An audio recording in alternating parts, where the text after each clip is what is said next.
ಮತ್ತೆ ನಾನು ಟ್ರೈನಿಗೆ ಎಲ್ಲರೂ ಹೋಗೋದಾದ್ರೆ ಇವನ್ನಂತೂ ಪಕ್ಕ ಹುಡುಕ್ತೀನಿ. 108ನೇ ವ್ಲಾಗಿಗೆ ಎಲ್ರಿಗೂ ನಮಸ್ಕಾರ. ಇವತ್ತಿಗೆ ನನ್ನ ಬೆಂಗಳೂರು ಸಂಬಂಧ ಮುಗೀತು. ಬೆಂಗಳೂರಲ್ಲಿ ಏನಪ್ಪಾ ಅಂದ್ರೆ ನಾವಿರೋ ರೂಮಿಂದ 4 ಹೆಜ್ಜೆ ಮುಂದಿಟ್ರೆ ನಾವು ಅದೇ ರೂಮಿಗೆ ವಾಪಸ್ ಹೋಗ್ತೀವಿ ಅನ್ನೋದೇ ಡೌಟ್. ಇಲ್ಲಿ ಗೂಗಲ್ ಮ್ಯಾಪ್ ಇಲ್ಲ ಅಂದ್ರೆ ನಾವು ನಮ್ಮ ದಾರಿಗೆ ಹೋಗೋದು ತುಂಬಾ ಕಷ್ಟ. ಆಮೇಲೆ ಏನಪ್ಪಾ ಅಂದ್ರೆ ನಾನು ರೈಲ್ವೆ ಸ್ಟೇಷನ್ ಕಡೆ ಹೊರಟೆ, ಅವರಿಬ್ರು ರೂಮ್ ಹುಡುಕ್ತಾ ಹೊರಟು. ನನ್ನ ಅದೃಷ್ಟ ಚೆನ್ನಾಗಿತ್ತು, ನನಗೋಸ್ಕರ ಒಂದ್ ಸೀಟ್ ಖಾಲಿ ಆಗಿತ್ತು. ನಾನೊಂದ್ 5 ನಿಮಿಷ ಲೇಟ್ ಆಗಿ ಬಂದಿದ್ರು, ಬಾಗ್ಲು ಸಂದಿಲ್ ಕುತ್ಕೋಬೇಕಾಗಿತ್ತು. ಇರೋನ್ನ ಕರ್ದು ಕಿಟಕಿ ಪಕ್ಕ ಕೂರ್ಸೇನೆ ಮುದುಕ ನನ್ನ ಮಗ. ನಂಗೆ ಎಲ್ಲೋದ್ರು ಈ ಮುದುಕರು ಕಾಟ ತಪ್ಪಲಾಗೋದು. ಇವತ್ತು ಇವನು ನನ್ನ 5 ರೂಪಾಯಿನ ವಾಪಸ್ ತಂದು ಕೊಟ್ಬಿಟ್ಟ. ಏನಕ್ಕ ಅಂದ್ರೆ 15 ರೂಪಾಯಿ ನೀರಿನ ಬಾಟ್ಲಿಗೆ 20 ರೂಪಾಯಿ ಪೇ ಮಾಡಿದ ಗುಗ್ಗು ನನ್ನ ಮಗ ನಾನೇ. ಅದಕ್ಕೆ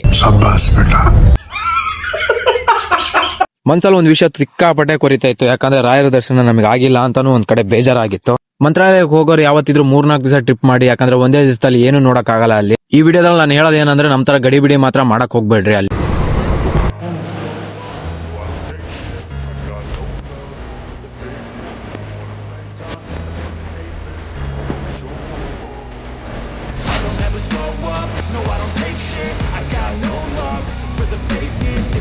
ಸ್ವಲ್ಪ ಹೊಟ್ಟೆ ಹಸಿತಿತ್ತಂತ ಅಲ್ಲೇ ಮಸಾಲ ಮಂಡಕ್ಕಿ ತಿನ್ಕೊಂಡು ಅಲ್ಲಿಂದ ಸೀದಾ ನಮ್ಮೂರ್ ಬಂತು ಅಂತ ಖುಷಿಯಾಗಿ ಕಣ್ಮುಚ್ಚಿ ಬಿಡೋ ಅಷ್ಟೊತ್ತಿಗೆ ನಮ್ಮೂರ್ ಬಂದೇ ಬಿಡ್ತು ಅನ್ನೋ ಅಷ್ಟರಲ್ಲಿ ಇವತ್ತಿನ ವ್ಲಾಗ್ನ ಇಲ್ಲೇ ಎಂಡ್ ಮಾಡ್ತಾ ಇದೀನಿ. ಲೈಕ್ ಮಾಡಿ, ಶೇರ್ ಮಾಡಿ. ಎಲ್ರಿಗೂ ಬಾಯ್ ಬಾಯ್.